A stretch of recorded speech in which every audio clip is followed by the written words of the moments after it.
Hey YouTube, let's talk about radios. Okay, so one of the basic theories and the principles of radios that you have these different frequencies and these bunchings or clumpings of frequencies. Some people put an actual channel number to the frequencies, and you have this collection of frequencies, and they call them bands. For example, the stereotypical FM band that you go and you listen to your local music. That's a band right there. AM, that particular dial that you can go on your radio and listen to AM channels. That's a band.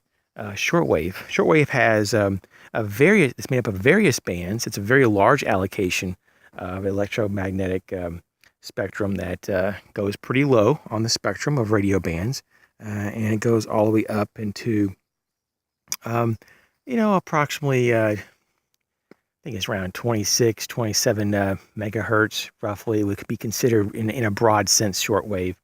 You got CB radios that are like right above that, in that range.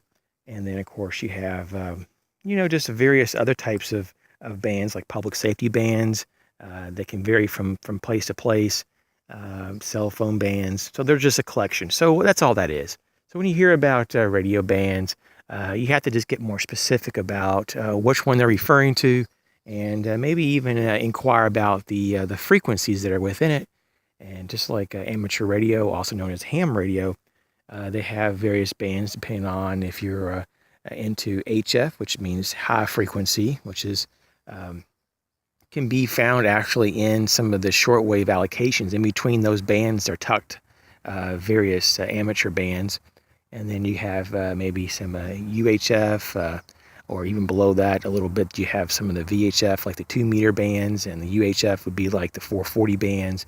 And they even have SHF, super high frequency bands, and even microwave bands. So that just depends on the uses and the types of transmissions, the modes of transmissions, and so forth. So those are just a quick little talk about bands on radios. Thanks for watching.